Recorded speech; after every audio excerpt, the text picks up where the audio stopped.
I think several of you touched on this in your earlier testimony.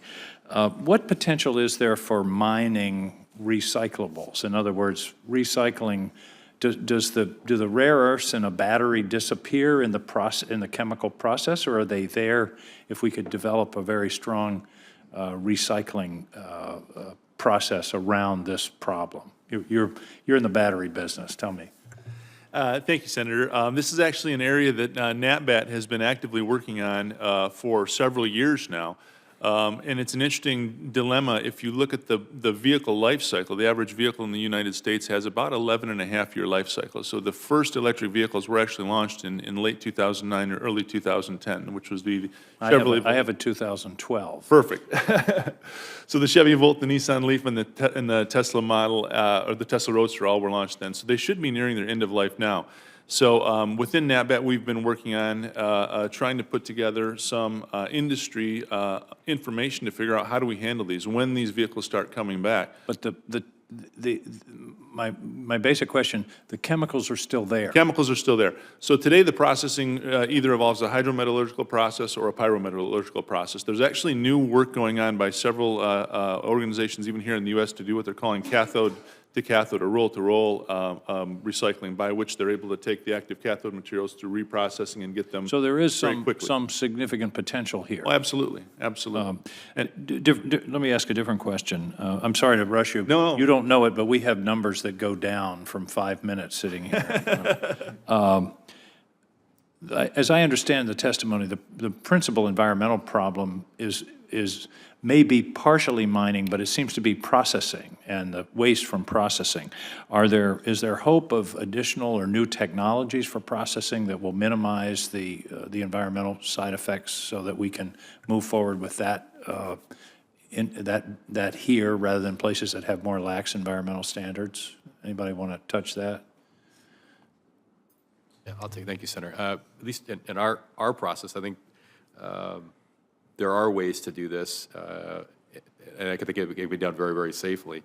If you look at traditional sources, at least in lithium, but I also know in cobalt and others, I think projects can do good and do well. Even under the current environmental laws that we have, or what's being promulgated in the future, it's possible to, I think, to live in both worlds. In our own case here, we're going after an unconventional deposit, and that's been a hallmark of what we're doing here, is not only to create, look at the waste pile itself and look at it differently and see if we can come up with maybe even a secondary use for it, but also to dry stack it so that we can store it and put it away in a safer method than might have been traditionally done in the past. All of this while the project is still economic. You have a backdrop in this industry of demand is going up. Right. So pricing for a lot of things has gone up as well too, and that supports. Which opens up additional technologies. Exactly. Let me follow up a bit on that. I used to say in Maine that I wanted the strongest environmental standards in the country and the most timely and predictable process. Is that what we're talking about here? We're not talking about lowering environmental standards, but we're talking about improving the process so that it's more timely and less expensive. Is that correct?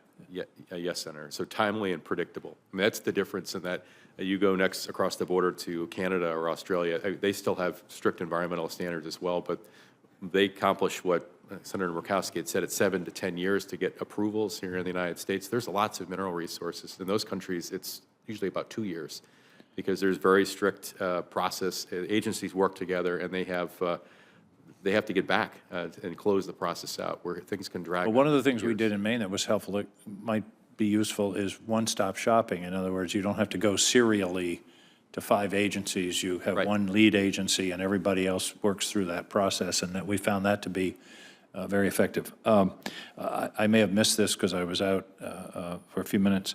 A lot of talk about China. There's also a lot of talk in the news today about China.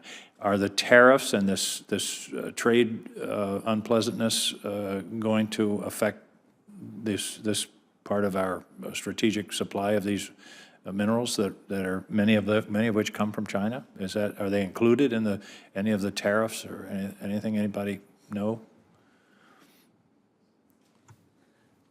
Senator, as I understand it, in terms of the tariffs that we were applying, that rare earth elements were not included with that in the initial list.